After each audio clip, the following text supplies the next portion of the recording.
የይሁዳ መልእክት። የኢየሱስ ክርስቶስ ባሪያ የያዕቆብም ወንድም የሆነ ይሁዳ፣ በእግዚአብሔር አብ ተወደው ለኢየሱስ ክርስቶስም ተጠብቀው ለተጠሩ ምሕረትና ሰላም ፍቅርም ይብዛላችሁ።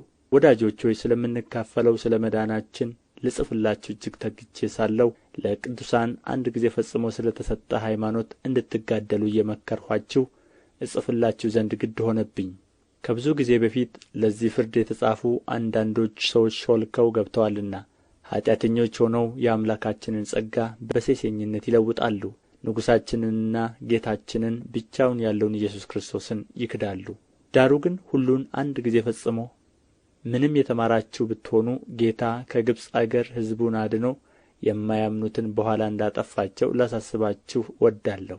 መኖሪያቸውን የተዉትን እንጂ የራሳቸውን አለቅነት ያልጠበቁትን መላእክት በዘላለም እስራት ከጨለማ በታች እስከ ታላቁ ቀን ፍርድ ድረስ ጠብቆአቸዋል።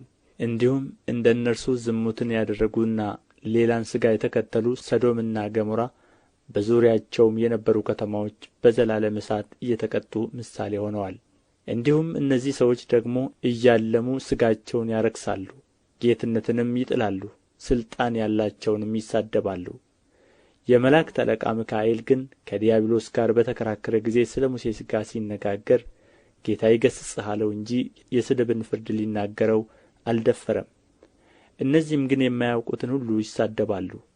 አእምሮም እንደሌላቸው እንስሶች በፍጥረታቸው በሚያውቁት ሁሉ በእርሱ ይጠፋሉ። ወዮላቸው!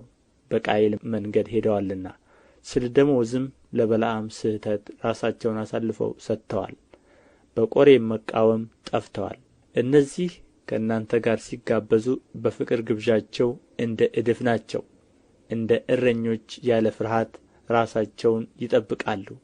በነፋስ የተወሰዱ ውኃ የሌለባቸው ደመናዎች፣ ፍሬ የማያፈሩ ሁለት ጊዜ የሞቱ ከነሥራቸው የተነቀሉ በበጋ የደረቁ ዛፎች፣ የገዛ ነውራቸውን አረፋ እየደፈቁ ጨካኝ የባሕር ማዕበል፣ ድቅድቅ ጨለማ ለዘላለም የተጠበቀላቸው የሚንከራተቱ ከዋክብት ናቸው።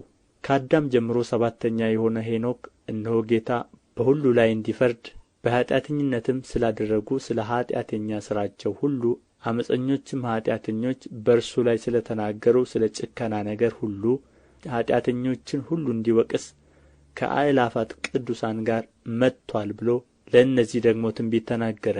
እነዚህ እንደ ምኞታቸው እየሄዱ የሚያንጐራጕሩና ስለ ዕድላቸው የሚያጕረመርሙ ናቸው።